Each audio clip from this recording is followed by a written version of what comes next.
Cúbrete con el pliegue interno del codo o con paños descartables al toser o estornudar, aún usando la mascarilla.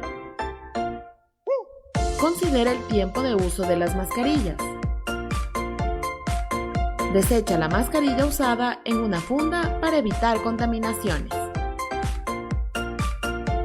Recuerda, el uso de la mascarilla es personal.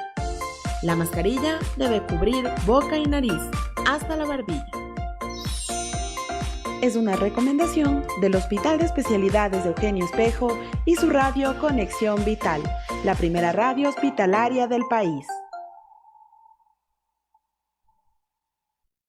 El uso de mascarilla es una muestra de tu responsabilidad. En todo el país, el uso de mascarilla es obligatorio. Así evitamos que personas contagiadas de COVID-19 puedan transmitir la enfermedad aunque no tenga síntomas. El contagio de COVID se da a través de las gotas que se expulsan al toser, estornudar, hablar, inhalar o exhalar. Es una recomendación del Hospital de Especialidades de Eugenio Espejo y su radio Conexión Vital, la primera radio hospitalaria del país.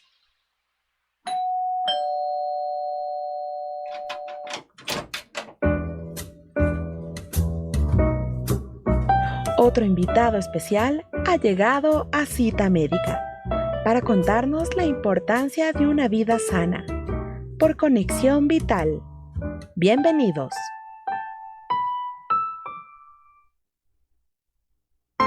Estás escuchando Cita Médica.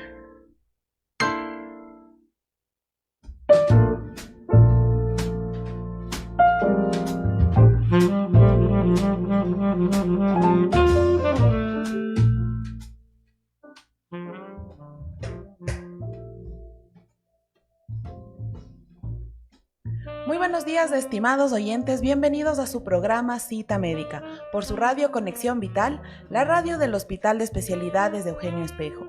Es un gusto acompañarles en esta semana y para el día de hoy contamos con la participación del Dr. William Acosta, quien ya nos ha acompañado en programas anteriores para tratar un tema realmente importante. Ya lo hemos abordado, sin embargo, hemos creído conveniente el poner énfasis para que también la comunidad se eduque con este tipo de entrevistas. Así que lo recibimos, doctor. El día de hoy vamos a hablar sobre diabetes mellitus tipo 2. Doctor, bienvenido a la radio Conexión Vital. Buenos días, es un gusto estar en esta radio. Hemos estado un par de veces, algunas en realidad, creo que un par de pares de veces. Siempre es un gusto hablar para los pacientes, para quienes estamos dedicados como hospital y como médicos. Pues formamos para ayudarles a ellos a mejorar su calidad de vida, a sobrevivir a las enfermedades o por lo menos acompañarles durante el proceso de la enfermedad. Gracias, doctor, siempre por su participación aquí con nosotros. Y bueno, a modo de introducción al tema, queríamos mencionar que en el año 2014 un 8.5% de los mayores de 18 años tenían diabetes y en el 2019 esta enfermedad causó de forma directa 1.5 millones de defunciones.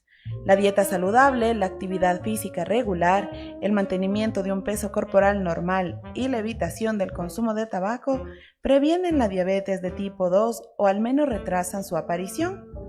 Por ello es importante hablar sobre la alimentación saludable, la actividad física y demás aspectos que nos ayudan a prevenir esta enfermedad y a mejorar el estilo de vida. Precisamente, doctor, bueno, ya lo había mencionado, mucho se habla quizá de la diabetes, pero pocas veces hacemos verdadera conciencia sobre qué se trata, qué implica, cómo prevenirla y si ya la tenemos, cómo tratarla. Entonces, doctor, hablemos un poco sobre cómo se produce la diabetes mellitus. Bien, la diabetes mellitus es una enfermedad de la modernidad y de los países de altos ingresos económicos.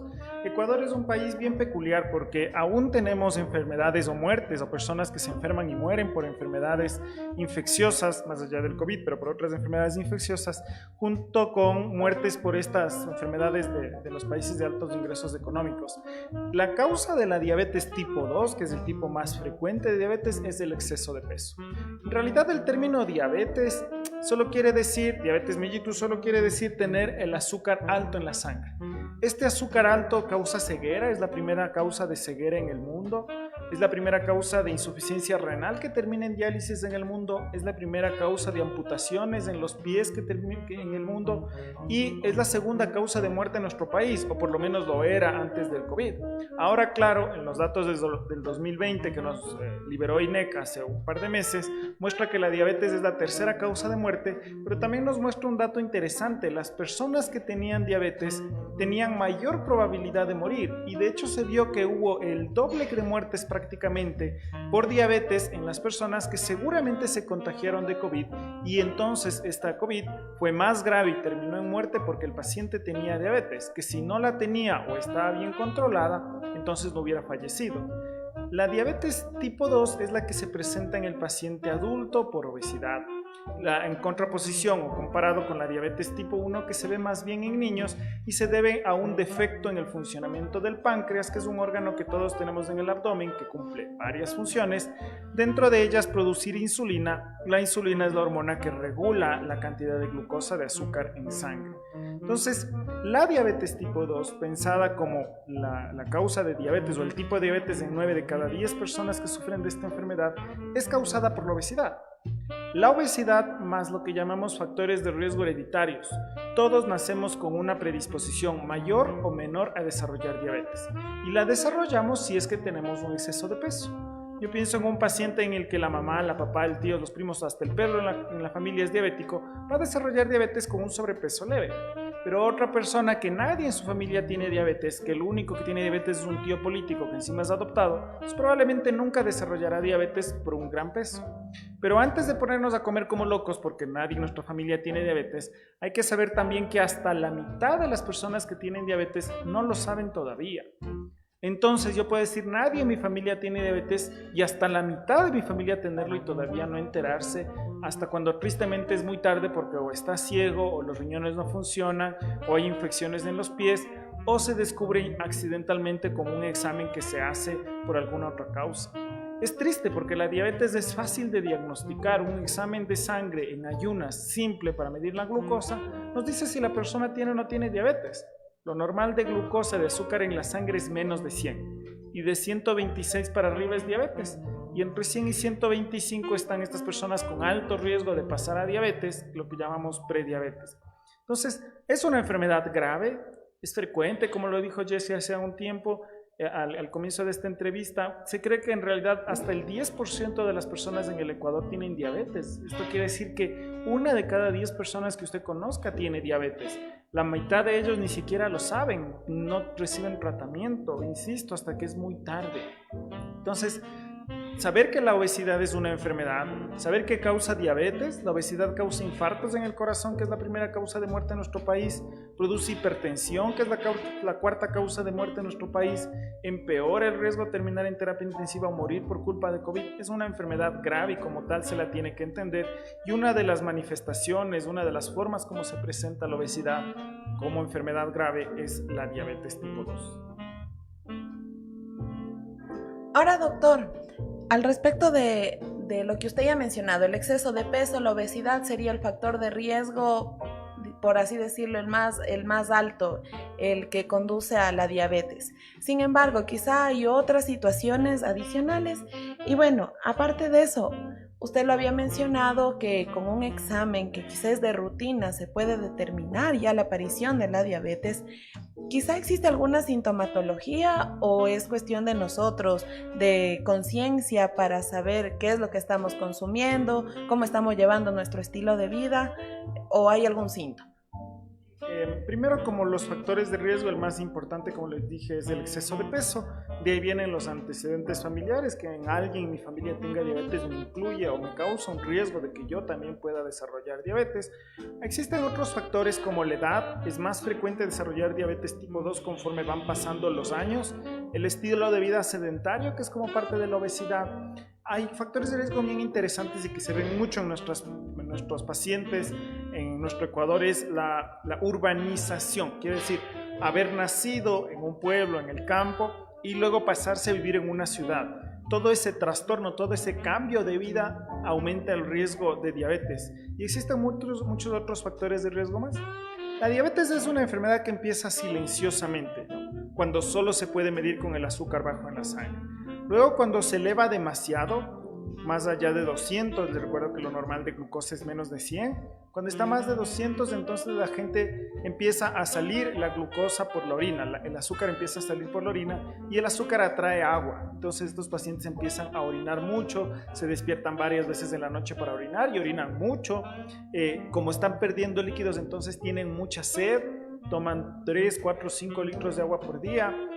También tienen pérdida de peso porque están perdiendo la energía. La glucosa es una sustancia que nuestro cuerpo necesita, es la energía, pero la necesita en cantidades adecuadas. Como decía mi abuelita, ni mucho ni poco, lo suficiente. Entonces pueden presentar estos síntomas. No todas las personas con diabetes llegan a presentar estos síntomas, pero cuando les presentan ya es una etapa avanzada de la enfermedad.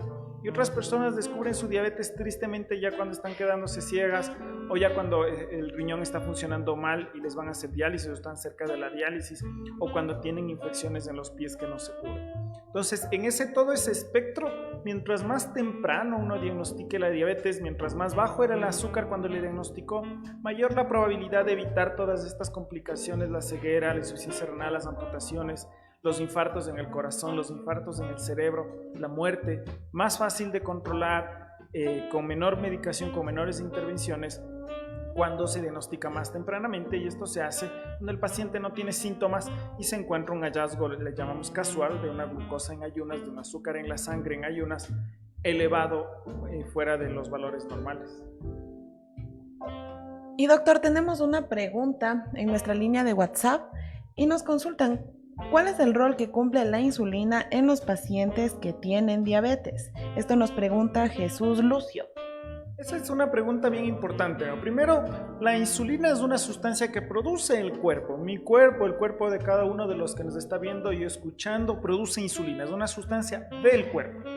Esta insulina permite que la glucosa, el azúcar que está en la sangre, entre a las células. Nos permite utilizar la glucosa porque la glucosa es el combustible de nuestro cuerpo. El problema es que se queda en la sangre.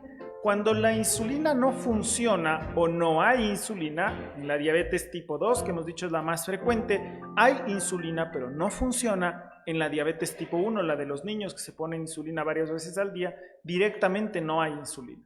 Entonces, cuando la insulina no funciona en estos pacientes con diabetes tipo 2, tenemos varias intervenciones. Primero y lo básico, los cuidados en la alimentación, porque la insulina deja de funcionar porque hay un exceso de peso y el exceso de adipocitos, el exceso de grasa en el cuerpo es lo que bloquea la función de la insulina.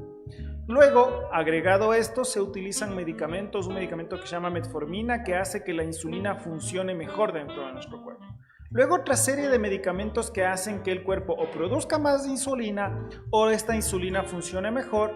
Ahora hay nuevos medicamentos que incluso disminuyen el apetito, por ejemplo, y hacen que la grasa se distribuya mejor.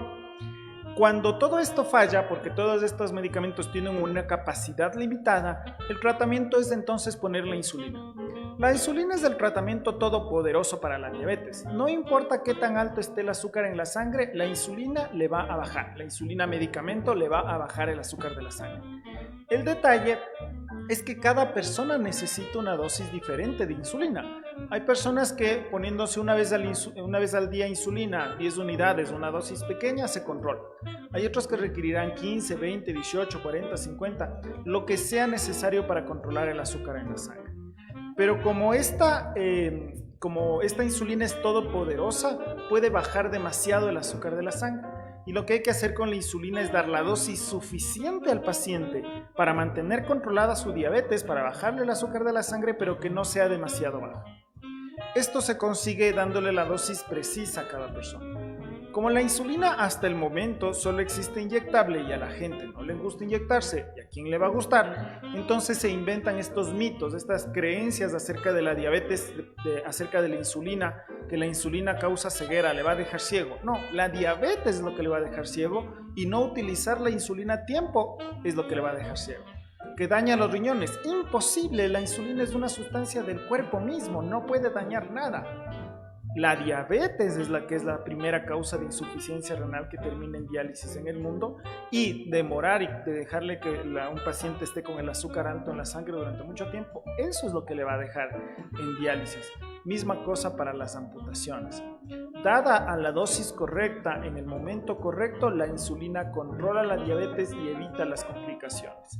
Yo siempre les digo a mis pacientes que si es que hubiese insulina en pastillas, ya no habría pastillas de ningún otro tipo para la diabetes, porque el problema es que la insulina no funciona. Entonces se pone más insulina, se pone insulina que funcione y eso corrige el problema. Yo insisto, como es inyectable, y no solo que es inyectable, sino que los pacientes que están con insulina, como cada persona necesita una dosis distinta y una misma persona puede necesitar más o menos dosis en el tiempo, para corregir esa dosis, para saber que le estamos dando la correcta, los pacientes tienen que hacerse mediciones de glucosa con pinchazo en el dedo, glucometrías capilares, les llamamos los médicos. Medirse el azúcar en la sangre con pinchazo en el dedo para subir, bajar la dosis de insulina.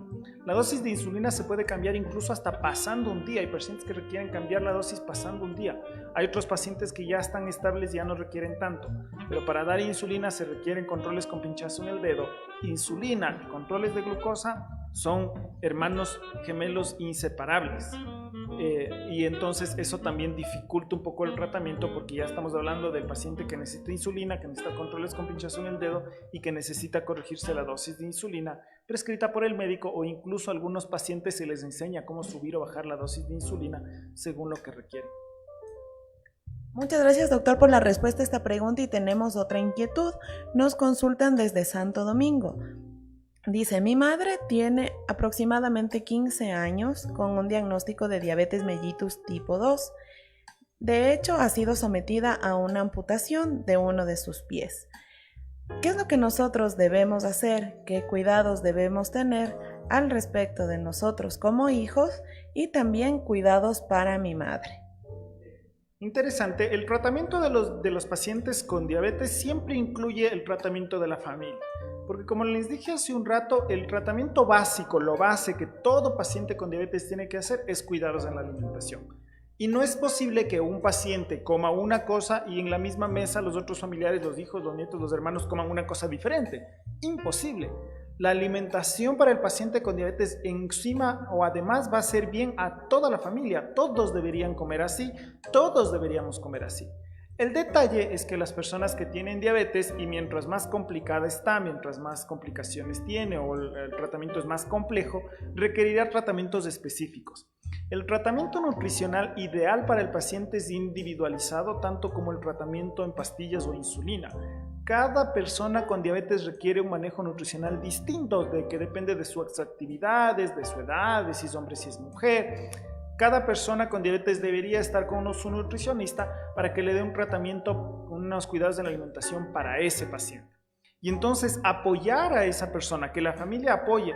No puede ser posible que el paciente con diabetes no puede consumir azúcar ni jugos. No puede ser posible que a la señora con diabetes le den un vaso de agua y todos los demás se tomen un vaso de bebida de ya saben qué marca. No es posible. O que tomen jugo. No es posible. Todos debemos consumir agua y a todos nos va a ir excelentemente bien si nos cuidamos y comemos más o menos lo mismo que la persona. Luego, cada persona requerirá un tratamiento diferente para su diabetes en pastillas o incluso en insulina. Y apoyar a esa persona, lo que se llama el soporte familiar, es indispensable. Tanto en los cuidados en la alimentación, en salir a caminar, hacer ejercicio con su mamá todos los días, el ejercicio que pueda. Si le amputaron un pie hay que ver si todavía puede caminar, moverse lo más que pueda. Mientras usted más se mueve, más se aleja de la diabetes. Mientras más camina, más corre en bicicleta, más se está alejando de la diabetes. El hospital, el servicio de endocrino, hacía las carreras contra la diabetes, para concientización de la diabetes. Recuerdo que la primera carrera que organizamos le llamamos Córrele a la diabetes, porque mientras más corres, mientras más caminas, mientras más te mueves, más te estás alejando de esta terrible enfermedad. Entonces se trata de un acompañamiento familiar, también un soporte en todos los cuidados, lo cual beneficiaría tanto al paciente como a la propia familia. Y doctor, tenemos otra pregunta. Marcia Guisado nos consulta. Una persona que ha tenido diabetes hasta el punto de desmayarse, ¿es factible que evite la insulina y controlar la diabetes con dietas y ejercicios, o necesita la insulina? Para saber si una persona necesita insulina depende de cuán alto está el azúcar en la sangre. El azúcar varía. Si yo que no tengo diabetes me mido ahorita, me da un valor, me mido 10 minutos después, me da otro valor distinto. Pero como no tengo diabetes y mientras esté en ayunas, siempre me tiene que dar menos de 100, porque si ya me da más de 100, una vez aunque sea, ya no es normal mi azúcar en la sangre. Por eso las personas con diabetes les varía infinitamente. Les puedo medir ahorita en sangre o con pinchazo en el dedo les da 200, en 5 minutos les da 190, en 5 minutos 210.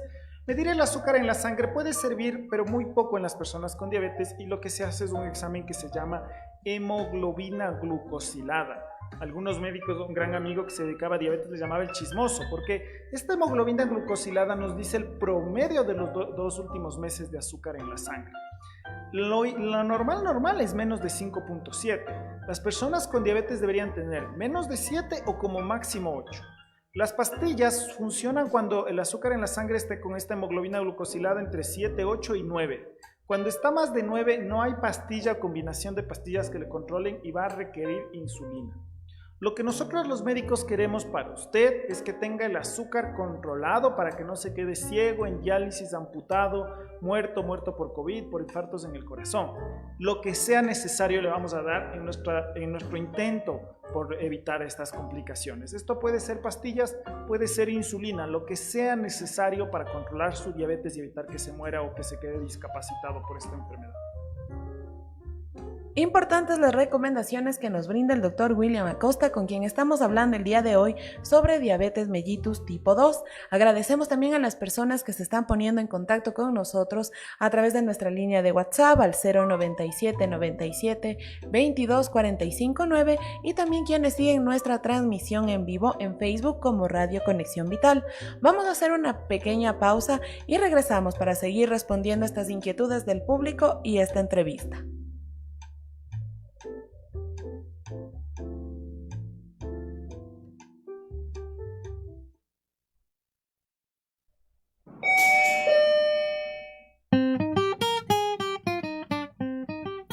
Regresamos con más de Cita Médica después de estos anuncios por Conexión Vital.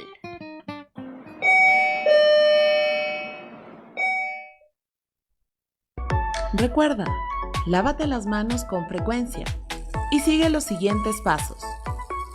Mójese las manos con agua.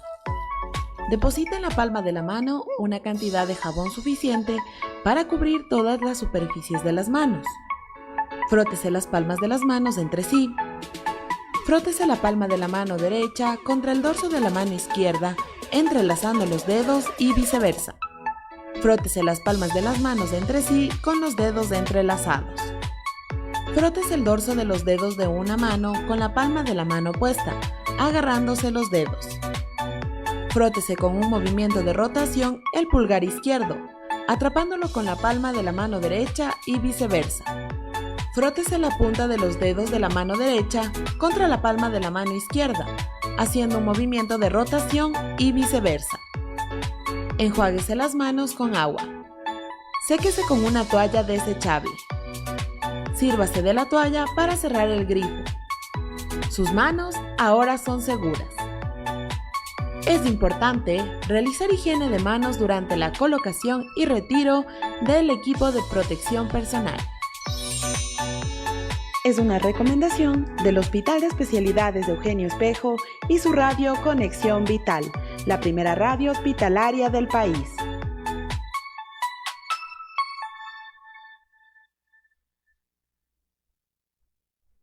El uso de mascarilla es una muestra de tu responsabilidad. En todo el país, el uso de mascarilla es obligatorio. Así evitamos que personas contagiadas de COVID-19 puedan transmitir la enfermedad aunque no tenga síntomas. El contagio de COVID se da a través de las gotas que se expulsan al toser, estornudar, hablar, inhalar o exhalar. Es una recomendación del Hospital de Especialidades de Eugenio Espejo y su radio Conexión Vital, la primera radio hospitalaria del país.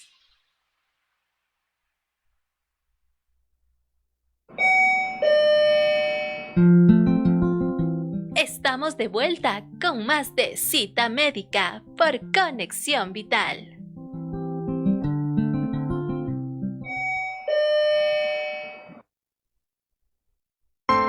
Estás escuchando Cita Médica.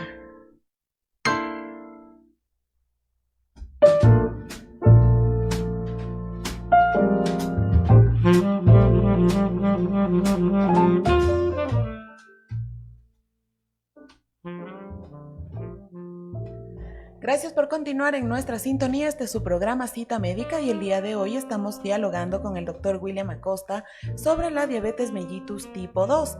Y doctor, usted ya nos ha dado algunas recomendaciones, de paso que se respondían las inquietudes a los pacientes, a los familiares que ya viven esta situación o que la verdad se sienten un poco temerosos sobre vivir una diabetes. Ahora, doctor, cuéntenos un poco cuál sería el tratamiento adecuado y sobre todo recomendaciones para el cambio en el estilo de vida una vez que la persona ya es diagnosticada con diabetes. Bien, el tratamiento para las personas con diabetes es individualizado. Yo cuando voy a mi consulta veo un paciente que tiene diabetes, requiere un tratamiento, el siguiente paciente requerirá otro distinto y esa misma persona puede requerir un tratamiento en un momento en la vida, otro tratamiento en otro momento en la vida. Por eso lo más importante es los controles periódicos con el médico. A propósito, un detalle interesante es, ya recuerden ustedes que hace un año en estos tiempos recién estábamos intentando salir de nuestras casas después del confinamiento.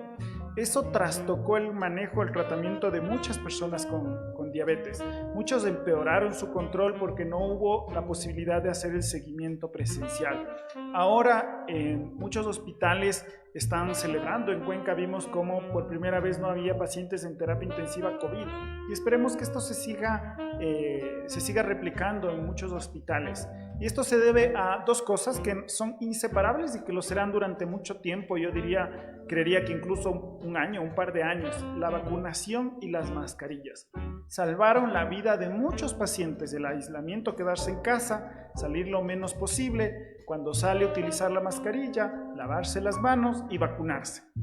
El lavado de manos, la mascarilla, vacunarse es lo que está evitando que las personas con diabetes se mueran. Y ahora el siguiente paso es retomar, si no lo he hecho aún, los controles con el médico que lo trata para que le dé el tratamiento específico para usted. Ahora estamos viendo cómo los pacientes que estaban más o menos controlados o bien controlados requieren un tratamiento más agresivo y esperemos luego regresar a tratamientos menos agresivos. Esto es así, va y viene, lo que sea necesario para controlar el azúcar en la sangre.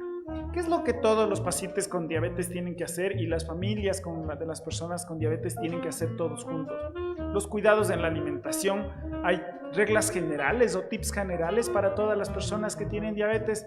No pueden consumir azúcar, ni blanca, ni morena, ni panela, ni miel. Todos son exactamente azúcar. Yo les digo a mis pacientes que cuando usted consume un granito de azúcar es como consumir un granito de veneno para rata, porque le está matando. Entonces hay que eliminar totalmente.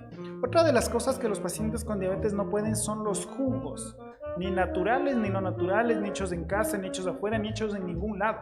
Cuando una persona licúa una fruta, le está sacando el azúcar y cuando le cierne, le está quitando la fibra.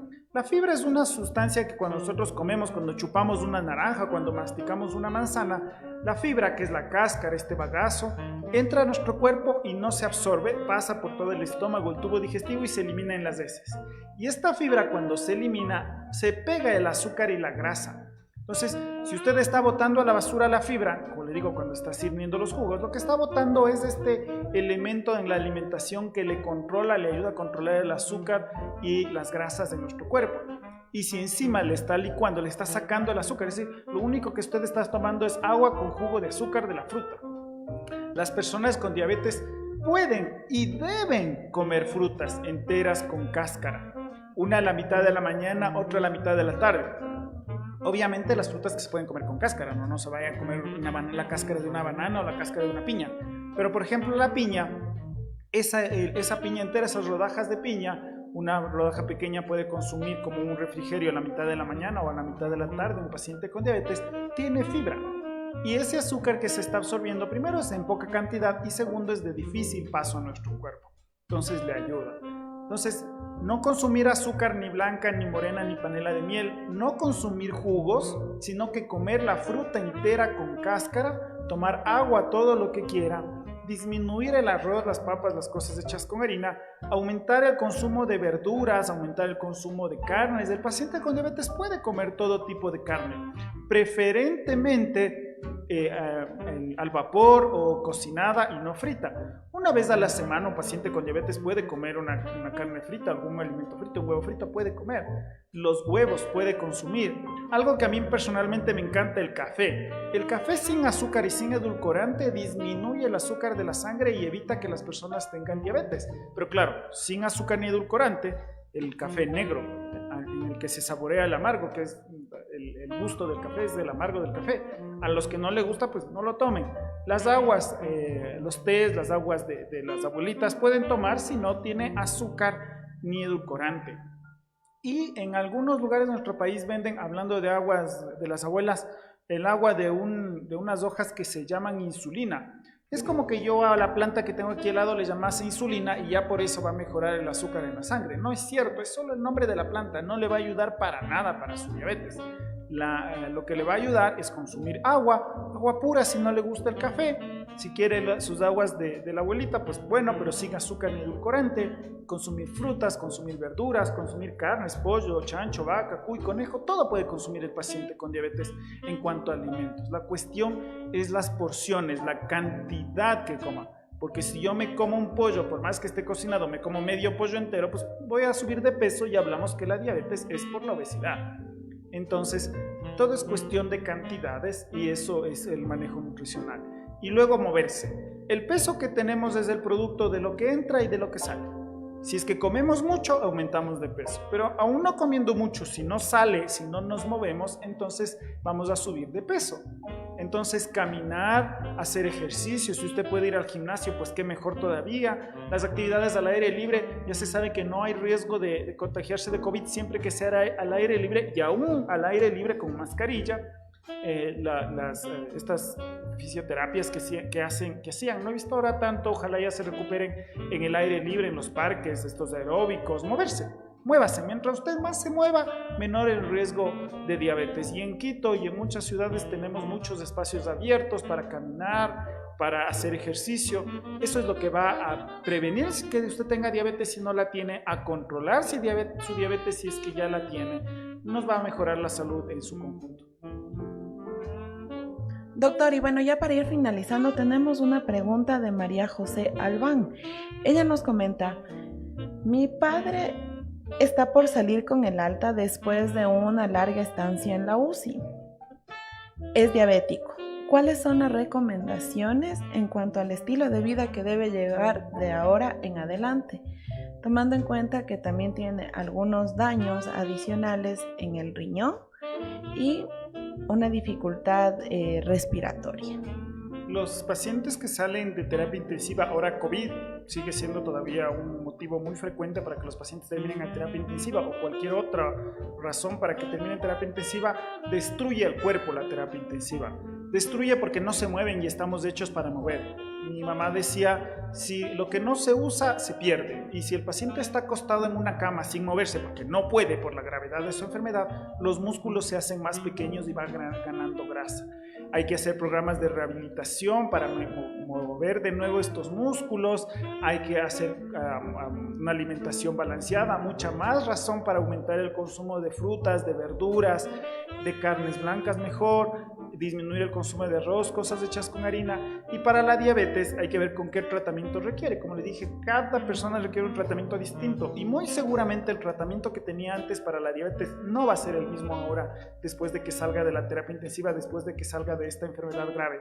Y bueno, la terapia intensiva es un punto límite. Estamos entre la vida y la muerte con los pacientes en terapia intensiva, pero después de que se han salvado, lo que les queda es un largo camino de recuperación al cual como familiares hay que acompañarles. Bueno, doctor, y ya para finalizar con esta entrevista, tenemos una pregunta adicional. Nos consultan: ¿es posible reemplazar el azúcar con una mínima cantidad de edulcorante en pacientes diabéticos? Verán, esa es una pregunta bien interesante. Ya sabemos que el azúcar es veneno. Esto está claro, blanca, morena, panela o miel. Lo mejor es consumir los alimentos sin azúcar. Cuando ya le digo al paciente que no puede consumir jugos, entonces ya se limita a las cosas a las que uno querría endulzarle y normalmente es a los tés o a las aguas medicinales. Les puede poner edulcorante, no le va a hacer daño, no le va a hacer bien tampoco, no le ofrece ningún beneficio utilizar edulcorante y en realidad el edulcorante termina aumentando el hambre. Las personas que utilizan edulcorante tienen más hambre que las personas que no utilizan edulcorante. Entonces, sí, ese edulcorante no le va a causar daño en ese momento, pero le va a causar más hambre y ya hablamos que el incremento de la alimentación, comer más, aumenta de peso y el aumento de peso causa o empeora diabetes. Entonces, si es que mismo ya no puede su tecito sin edulcorante o el café sin edulcorante, pues póngalo, pero tenga cuidado porque no es que le está haciendo bien, no es parte del tratamiento dar edulcorantes, no están contraindicados, puede tomarlos, pero no es nunca una buena idea. Doctor, una cosa nada más, insistir, ¿cuál sería el rol de la glucosa? Usted ya nos había hablado que en los exámenes se puede determinar claramente cuando ya está subiendo el azúcar en la sangre y la consulta es, ¿cuándo debo determinar que mi glucosa está sobrepasando los límites que debería tener una persona? La glucosa en ayunas, lo normal es menos de 100, eso está claro, y siempre menos de 100. O sea, si ya tiene una vez un valor por encima de 100, eso ya no es normal y hay que tratar. No, seguramente no con pastillas, cuidado, quizás con cambios en el estilo de vida, pero hay que tratar. Y si la glucosa es mayor a 126, en 2 controles que incluso pueden ser el un día y el día siguiente, tiene diabetes y la va a tener el resto de la vida y le vamos a acompañar como médicos para evitar que se quede ciego, en diálisis, amputado, que se muera por la diabetes, por infartos o que muera por COVID. Entonces, cuando usted ya ha tenido un examen de sangre más de 100, ya es razón para ir al médico para que le dé el tratamiento para su azúcar alto en la sangre. Perfecto, doctor. Bueno, de esta manera estamos ya cerrando esta importante entrevista. Lo habíamos dicho desde el principio, es un tema del que quizá mucho se habla, pero realmente poco se asimila al respecto. Y la misión precisamente de esta radio y de este programa es poder educar a la comunidad y eso se logra gracias a la participación de nuestros profesionales de salud. Doctor William Acosta, le agradecemos mucho por su participación y le dejamos con sus recomendaciones finales. Sí, la recomendación es alimentarse saludablemente, acudir a los controles periódicos con su médico general en el centro de salud o con el médico general que más tenga contacto usted y evitar este tipo de enfermedades. Para mí, desde estos 7 años que cumplí en marzo y en el hospital, ha sido un gusto poder ayudar a todos los pacientes que han llegado al servicio de endocrinología. Yo llegué como un endocrinólogo después de un tiempo largo que no hubo un especialista, no había el servicio de endocrinología, lo creamos, lo dedicamos al tratamiento de pacientes con enfermedades graves. No vemos diabetes tipo 2, vemos diabetes tipo 1, cáncer de tiroides, patología hipofisaria. Y bueno, fue un gusto ayudar lo mejor que pude a nuestros pacientes en el Hospital Eugenio Espejo. Ahora por esas cosas de la vida salgo del hospital, pero me quedo con la felicidad de haber creado un buen servicio, de que quedan buenos especialistas en el Hospital Eugenio Espejo, de que se atiende de forma especializada a los pacientes que tienen enfermedades endocrinológicas graves y de haber ayudado a muchas personas a mejorar su calidad de vida y a salvarles la vida. Y gracias por la invitación a Jess y a los amigos de la radio de Conexión Vital, a Freddy en su tiempo. Gracias por las invitaciones y yo me quedo con el mejor recuerdo del Hospital Eugenio Espejo, de la radio Conexión Vital y pues cuenten conmigo para todo siempre. Y doctor, nuevamente yo le reitero el agradecimiento de nuestra parte por apoyar este propósito comunicacional y sobre todo por su intermedio y por sus conocimientos lograr llegar a la comunidad y poder educarla, que realmente esa es la misión, educar e informar en temas de salud que quizás son poco atendidos pero que son realmente importantes. Doctor, las puertas de la Radio Conexión Vital están abiertas para usted. Muchas gracias por participar en este programa Cita Médica. Los temas son extensos, así que realmente esperamos en el futuro poder contar con su participación desde afuera. Y bueno, de esta manera llegamos a la parte final de su programa, no sin antes agradecer a las personas que han participado durante el mismo, a Daisy Guevara, Ricardo Buri, Olivia Montero, Jackson Gima, Rodrigo Miño, Rocío Ayala, Vero Solórzano, Patti Sari, Joana Cuña, Evelyn Verdesoto, Margarita Vázquez, Vicky Barbosa, Sandra Romero y muchas otras personas más que se unieron a esta transmisión. Les recordamos que nosotros desarrollamos estos programas y los transmitimos a través de nuestra cuenta de Facebook como Radio Conexión Vital y pueden comunicarse con nosotros a nuestra línea de WhatsApp al 097 97 22 45 9. Esperamos que todos estos programas lleguen a ustedes y sean favorables para su conocimiento. Doctor, nuevamente muchas gracias y de esta manera llegamos a la parte final. Que tengan una excelente jornada y un buen día para todos.